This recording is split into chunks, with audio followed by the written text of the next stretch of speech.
What if Hitler had never invaded Russia?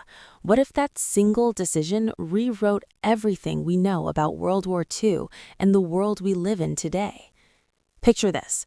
It's June 1941, and in our timeline, Operation Barbarossa launches 3 million German troops into the Soviet Union, beginning the largest and bloodiest military operation in human history, a catastrophic gamble that will ultimately destroy Nazi Germany. But in this alternate reality, Hitler pauses, he listens to the voices urging caution, he looks at Napoleon's frozen corpse metaphorically buried in Russian snow, and decides, not yet, not now, maybe never. The consequences cascade like dominoes, falling in directions we can barely comprehend. First, let's understand what doesn't happen. There's no Eastern Front, no Battle of Stalingrad where the Sixth Army freezes and starves, no siege of Leningrad where 1 million civilians die, no tank battle at Kursk involving 6,000 armored vehicles, no Soviet counteroffensive that will eventually plant the red flag on the Reichstag.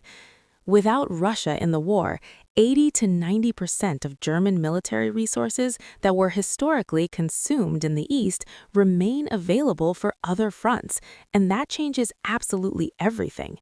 Britain, which stood alone after the fall of France, now faces an undivided Nazi war machine with no hope of a Soviet ally emerging to split Hitler's attention. Churchill's defiant speeches about fighting on the beaches ring hollow when there's no second front bleeding Germany white in the forests and steppes of Russia. The Battle of Britain, which historically ended in German failure by October 1940, could reignite with devastating intensity because now Hitler has the luxury of time, resources, and focus. The Luftwaffe, instead of being redirected to support operations in Russia, continues pounding British cities and infrastructure month after month. The RAF, which won by the narrowest of margins in our timeline, faces attrition it simply cannot sustain against an enemy with unlimited reserves. Hermann Göring's Air Force, reinforced by aircraft and pilots that historically died over Stalingrad in the Eastern Front, achieves air superiority over the English Channel, and once that happens, Operation Sea Lion, the invasion of Britain, transforms from a cancelled fantasy into a terrifying possibility. Even if direct invasion remains too risky, Britain under sustained bombing and U-boat blockade with no prospect of Soviet alliance faces economic collapse and potential starvation, forcing Churchill toward the negotiating table despite every fiber of his being screaming resistance. Now shift your attention to North Africa, where in our timeline, Erwin Rommel's Afrika Korps fought brilliantly, but was always starved of supplies, fuel, and reinforcements because everything was being funneled to the Russian front. In this alternate 1941, Rommel gets everything he needs: tanks, fuel, air support, fresh divisions, and he doesn't just fight Montgomery to a standstill, he smashes through British defenses like a hammer through glass. Egypt falls, the Suez Canal becomes a German waterway, and Britain's vital connection to India and its Eastern Empire is severed. But Rommel doesn't stop there, because why would he? The oil fields of the Middle East beckon: Iraq, Iran, Saudi Arabia, and a Reich that historically struggled with fuel shortages throughout the war suddenly has access to unlimited petroleum reserves. German panzers refuel with Arab oil, the Kriegsmarine's ships and U-boats no longer ration fuel, the Luftwaffe flies sortie after sortie without constraint, and the entire strategic calculus of the war transforms because energy scarcity, one of Germany's greatest weaknesses, vanishes overnight. Meanwhile, Stalin sits in the Kremlin, watching this Nazi empire expand in every direction except east, and he's paranoid, calculating, building his military into the largest land army the world has ever seen. But he's waiting for the right moment to strike, except that moment might never come, because Hitler, having learned from Napoleon's mistake, refuses to give Stalin the defensive war that historically saved the Soviet Union. The Hitler-Stalin Pact of 1939 remains in effect.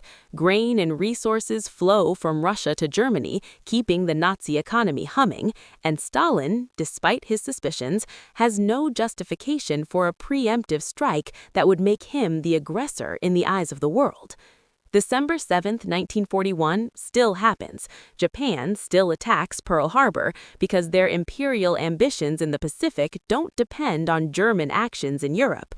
And America still enters the war, but the war they enter is fundamentally different from the one we know. Franklin Roosevelt faces a nightmare scenario. Nazi Germany controls Western Europe from the Atlantic to the Urals doorstep, from Norway to North Africa, with Middle Eastern oil fueling an economy that's not bleeding resources into the bottomless pit of the Eastern Front. The Germany First strategy that defined Allied planning in our timeline suddenly looks far more daunting because this Germany isn't weakened and overstretched. It's consolidated and powerful.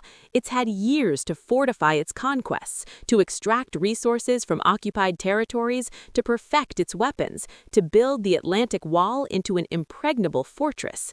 The American industrial machine still ramps up to incredible production levels. Liberty ships still pour out of shipyards, B-17 bombers still roll off assembly lines, but where do they deploy? Britain, if it hasn't already fallen or negotiated peace, becomes the staging ground for an eventual invasion of Europe.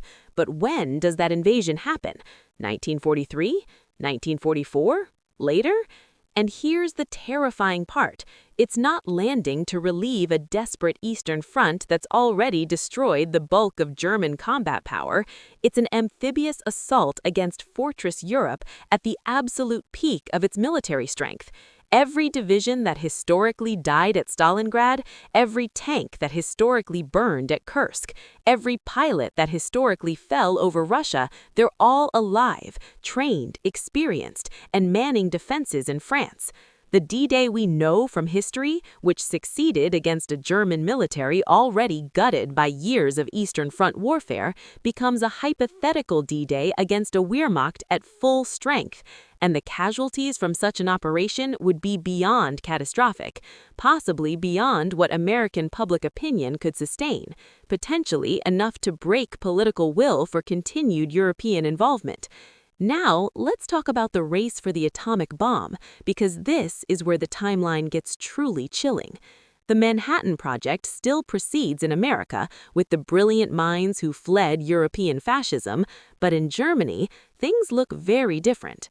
Historically, the German atomic program failed for multiple reasons. Brain drain from Jewish scientists fleeing persecution, lack of resources due to the Eastern Front consuming everything, Allied bombing disrupting research, and Hitler's disinterest in weapons that wouldn't produce immediate results. But in this timeline, Germany isn't desperate, it's triumphant. It has resources to spare, its industrial base isn't being bombed to rubble, and some of those Jewish scientists who fled might have left earlier or might have been prevented from leaving if Hitler consolidated power differently without the distraction of war planning against Russia. Werner Heisenberg and his team get proper funding, adequate uranium supplies from conquered territories, time to experiment without constant crisis, and if, this is a massive if, they solve the theoretical and engineering challenges before America does, or even simultaneously, then the post-war world becomes unrecognizable. Imagine a Nazi Germany with nuclear weapons in 1945 or 1946 facing an America that also has them, and suddenly you don't have unconditional surrender. You have nuclear standoff. You have negotiated peace. You have a world where Nazism isn't utterly destroyed, but legitimized as one of the great powers. Let's address the Soviet Union's role more deeply, because Stalin isn't going to sit idle forever watching Germany grow stronger. The question becomes, when does he strike, and what does that war look like? If Stalin attacks in 1942 or 1943, he's the aggressor, which changes international perception and possibly American support. The Red Army he's built is massive but untested, while the Wehrmacht is battle-hardened from campaigns in France, Britain, and North Africa. The Soviet attack might not be the steamroller advance we saw in 1944-45 in our timeline, but a grinding, costly offensive that could stall or even fail against prepared German defenses on favorable terrain of Germany's choosing.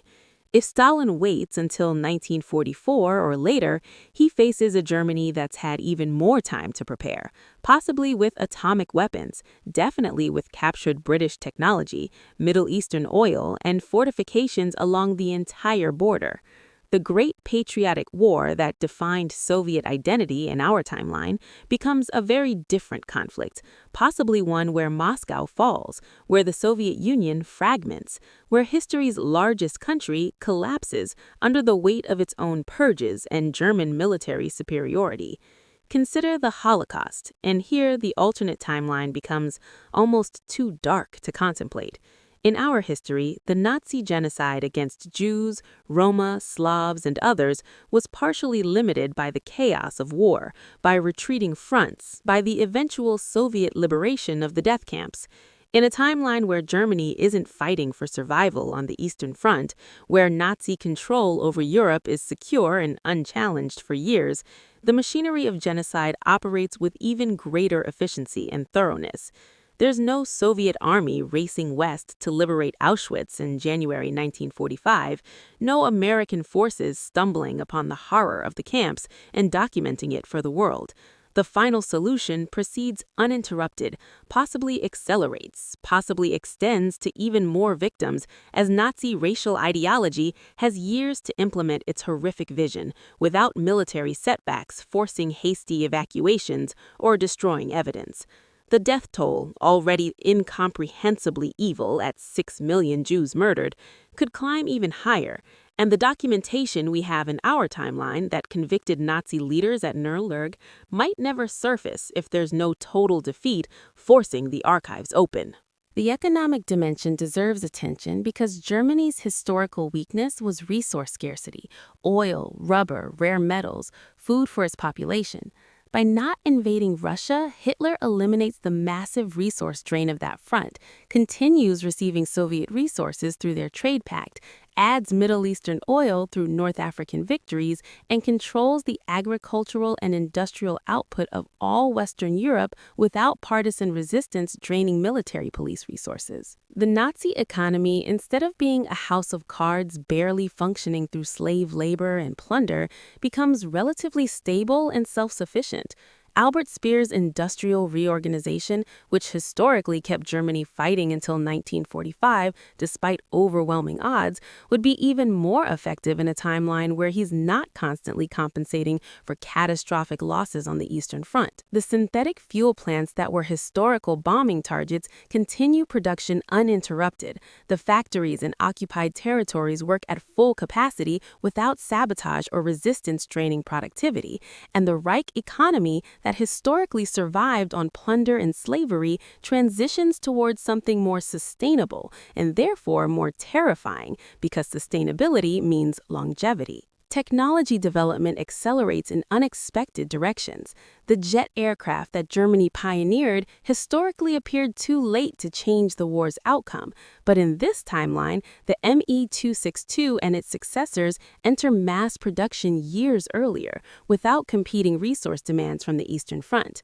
The V-1 and V-2 rocket programs, instead of being desperate wonder weapons launched in Germany's death throes, become refined and mass-produced, possibly evolving into truly strategic weapons. The Type 21 U-boat, which historically appeared too late in too small numbers, could be deployed in wolf packs that make the Atlantic impassable to Allied shipping.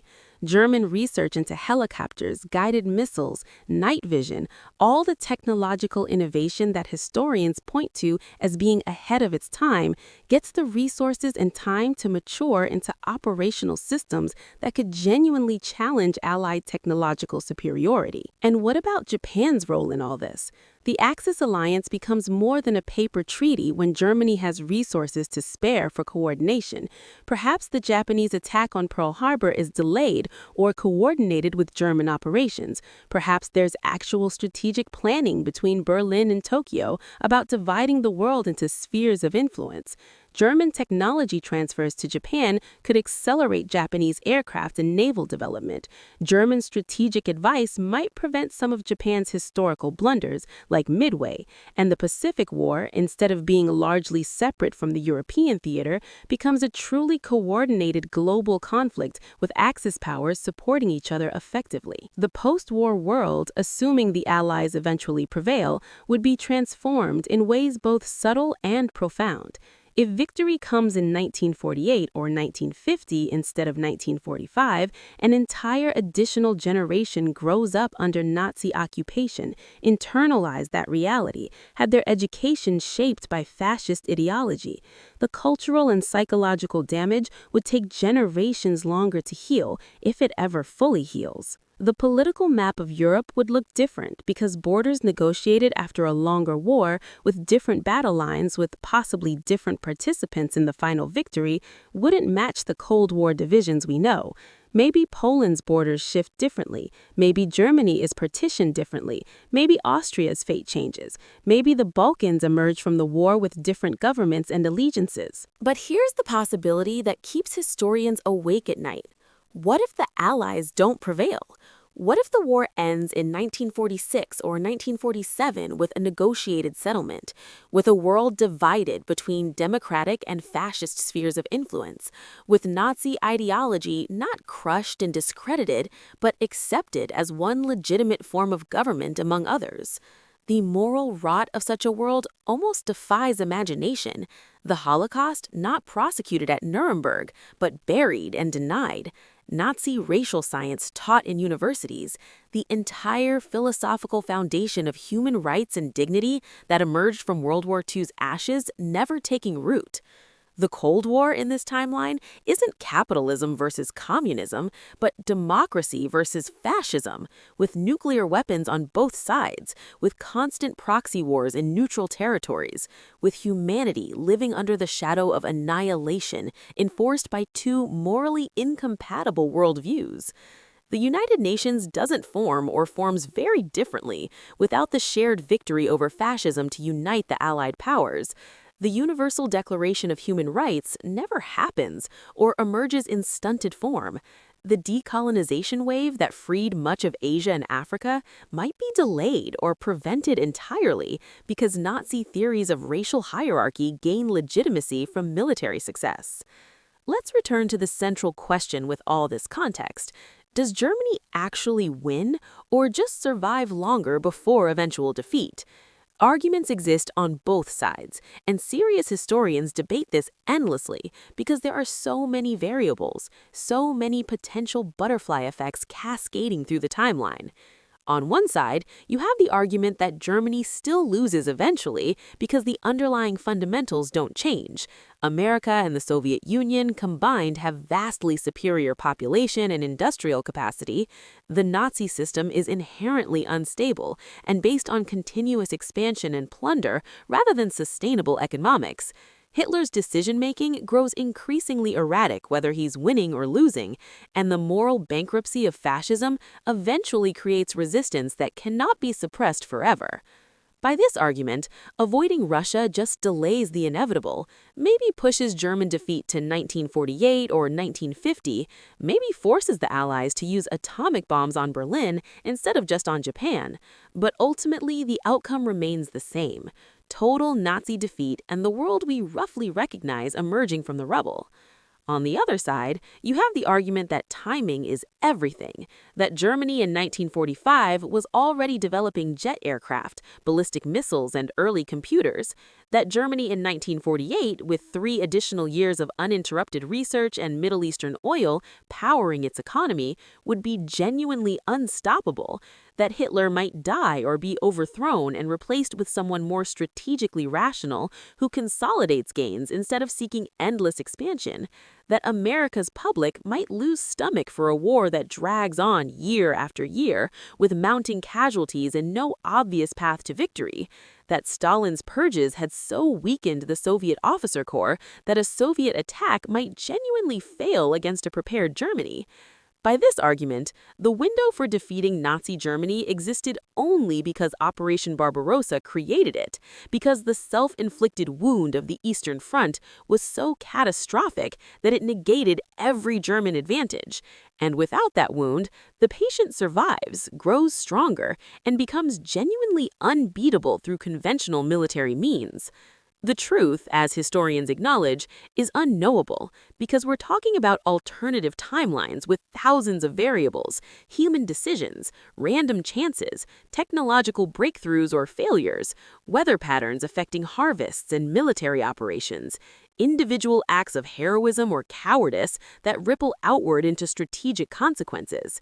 What we can say with certainty is that Operation Barbarossa was Hitler's single greatest mistake, the decision that transformed Nazi Germany from seemingly invincible to inevitably doomed, the moment when hubris and ideology overcame strategic rationality and sealed the fate of the Third Reich. Without that mistake, without 3 million men marching into Russia in June 1941, without the meat grinder of the Eastern Front consuming German military power, the world of 1945 or 1950 or beyond becomes a terrifying question mark rather than the known history of Allied victory and fascist defeat. This is why that single decision matters so profoundly, why historians obsess over Operation Barbarossa as the turning point of World War II and arguably the turning point of the entire 20th century.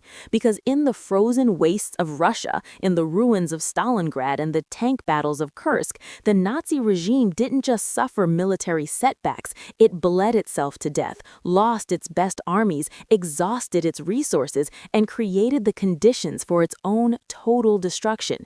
Take away that decision, keep those armies intact, preserve those resources, and suddenly nothing is certain. Everything is possible, including nightmares we barely escaped in our own timeline. That's the razor's edge we're talking about, the difference between the world we know where democracy prevailed and fascism was utterly destroyed, and an alternate world where the outcome hangs in terrifying balance, where millions more die, where the Holocaust continues unabated for years longer, where the moral arc of the universe doesn't bend toward justice, but potentially toward permanent darkness. One decision, one invasion, one moment in June 1941 when Hitler could have chosen differently, and the entire trajectory of human civilization pivots on that choice. It's a reminder of how contingent history really is, how close we came to very different outcomes, and why studying these turning points matters not just as academic exercise, but as warning and lesson about how individual decisions by leaders with unchecked power can reshape the world for better or catastrophically worse.